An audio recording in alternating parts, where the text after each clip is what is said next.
Okay, part two. I'm sorry, I hit the button. This is my wife's camera. Mine's giving me a hard time. I'm going to have to redo part of how the tack room is done, or this room is done, so I can get a seal, because what I want to be able to do is stud in sill plates to support studs in the wall. You can also see that the pressure of the aisle floor is causing some bowing on the boards along the side here. I'll use a pickaxe. I'll relieve the stress on those. When the concrete goes in, they'll flush out again, and then they'll stay out because there'll be concrete there. The drains in here are not going to flow forward into the parking area. The electrical service for the barn and the house all comes through there, and it's buried along with the phones. I don't want to deal with that. So what I'm going to do is all these will drain into your typical sump pump well, which will be flushed to the floor over here, but go down 2 feet. They'll flood into there. The sump pump will in turn pump the water out through a separate feed. I'll be going underneath that, and I'll be trenching. Believe it or not, yes, I'll be trenching through there with a downhill gradient to go out to a swale, a ditch behind the barn, which is where all the water that runs off the roof of the barn goes. There will not be any brown effluent coming out of here. It's all going to be gray water and rinse water. So it's, the deer do worse, if you know what I mean, and so does the bears. So it's all going to be just gray water, and it probably won't even have that much detergent in it, maybe some sulfite. So I'm feeling pretty confident about that. The trenching in here is going to be a challenge, of course, because I have all that stuff stored.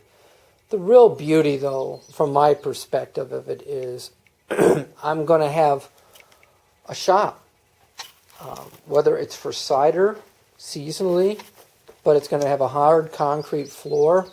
That's phase one. After that, insulated walls, the overhead, improved lighting. But I'll have some place to get stuff like, the press, which is sitting there with the OSB leaning up against it. That'll be in here. My 2 tanks that are in the basement will be in here. All the lab equipment will be in here. My huge bag of clean 1-gallon jugs for sweet cider will be in here. My cases of empty bottles will be in here. And that will free up a tremendous amount of room in our garage and in the basement for what those spaces were intended for. Well, anyway, underneath the door here, you can see there's light. I have pallets of firewood on the other side. I just rearranged them so I can back up and pick them up with my tractor to clear it out. I will probably put some sort of a faux stud in there to hold the gravel in place until the concrete gets on it and it's sound. It will certainly keep critters facing that concrete from coming in. The same thing goes there. They're going to have a concrete challenge rising 4 to 6 inches above the grade of the floor. The only exception being where the door is going to be. My expectation is the door will be right here, where you see the last of the barn wood, of the stall wood. It's this door here or this door here. They're the widest openings between the posts and would make it the easiest for slipping an IBC through. That one's better because I could actually turn the tractor and back the IBC in on the forks, set it down, and pull back out again. So I'm really kind of shooting for that one. Well, anyway, what you see now is truly humble beginnings. I'm going to stick my head into my wife's shop. It's a little cluttered right now. She's got a steel weatherproof door on the outside, and it's heated. It's heated. It's finished. We took the old stall wall wood, ran it through. That's oak. That's really old hard oak. ran it through a planer, and kind of made a horizontal as opposed to vertical wainscot, which looks nice. And also you can really beat on it. It won't hurt anything. Full electrical service right there. You know, it's all safe. I'll have GFI, ground fault interrupts, and all of my stuff. She stored a lot of stuff for the winter. It's never this untidy during the real business summer, but this is what it looks like now. I will have surface mount conduit plastic in here, nothing behind the walls. All of it will be at least 4 feet or shoulder height for outlets, so I can hose. And there also will be weatherproof boxes. The main service panel, rather than being in the space, will be outside the space. So if as her service drops there, if I were to drop my service in a close area, that panel would be right about here, up high so I don't hit it with a shoulder walking by and turn off a breaker. And then it would break out into PVC conduit, and those drops would all move in here. The phone lines is that little block up there.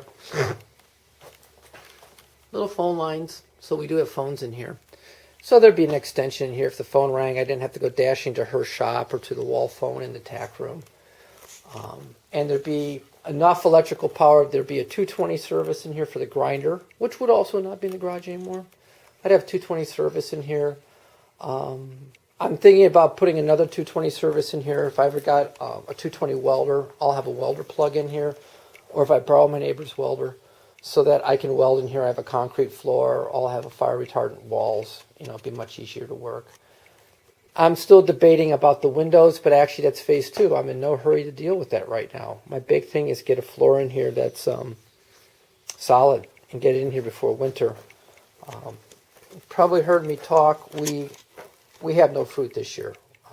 Thoroughly zapped. I don't feel it's really worth my time anymore to try and press common fruit, culls. They taste lousy. It's a waste of time and money. So unless I can get my hands on some exceptional fruit, maybe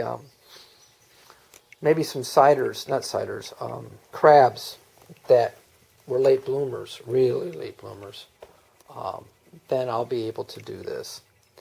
And I have to move the propane run outside, black iron pipe, all that good noise, but that won't be a problem. The regulator I've got is more than enough to supply both spaces. I probably wouldn't turn the heat on here unless I needed it. Dottie's heat chain has in the past stayed on all winter to keep her tools from rusting. That's an expensive proposition. So, humble beginnings. This is part 2. Sorry about hitting that button. I'll be more careful next time. Bye-bye.